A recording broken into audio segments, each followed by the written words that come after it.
Bienvenue à tous sur WWE Info et voici les titres. On parlera donc des résultats de WWE et on terminera avec Randy Orton. Allez, place maintenant à WWE où le show a débuté par l'apparition de Dean Ambrose qui a désiré se battre contre Seth Rollins et qui ne bougera pas sinon.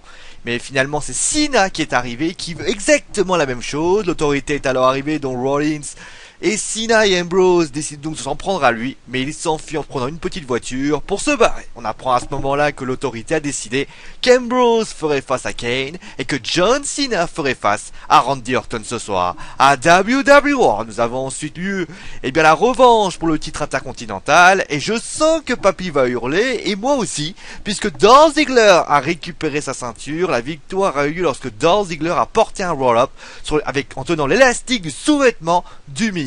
Jack Swagger lui a battu Bo Dallas par soumission.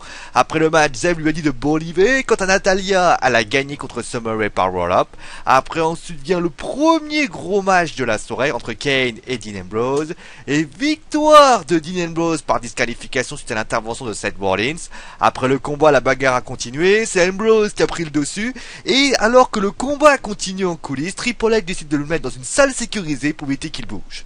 Après ce beau bordel, Sheamus et les Usos fait face à Cesaro et les nouveaux champions par équipe Stardust et Goldust, et victoire des Faces suite à un splash de Jey Uso. Mark lui vient ensuite pour dire qu'il s'excuse de sa défaite à Night Champion, mais il devra encore s'excuser ce soir puisque Lana et Rusev sont venus pour le défier, et encore une victoire de Rusev par arrêt de l'arbitre. Victoire donc, alors soit par soumission, alors j'ai pas trop vu le show, soit par soumission, soit arrêt de l'arbitre. En tout cas, après cela, Adam Rose et Bunny ont battu la team Slater suite à un party fall sur Slater. Nikki Bella est venue ensuite pour critiquer sa sœur Brie et lui reproche encore d'avoir perturbé son match, et donc pas de titre. Après une énième provocation et une claque, Brie tente de lui porter un yes lock sur sa sœur, mais sans succès. La nouvelle championne des Divas et Jelly arrive alors, et à ce moment-là pour défier Nikki Bella et lui expédier un Black Widow et victoire de Edge.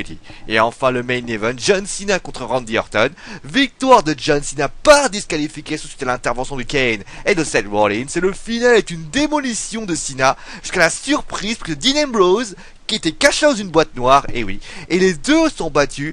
C'est la fameuse surprise d'ailleurs qu'on avait concocté, Seth Rollins. La boîte noire contenait Dean Ambrose, les deux se battent contre l'autorité et les expédient ailleurs, concluant le show. Et justement, transition magnifique, on a quitté Randy Orton contre John Cena. Et bien parlons de la superstar de la WWE qui serait assez mécontente. Comme vous le savez, il y a quelques semaines, je vous parlais du manque de profondeur du roster suite au départ de CM Punk, de la blessure de Bryan et de l'éclosion tardive de certaines superstar dans la WWE.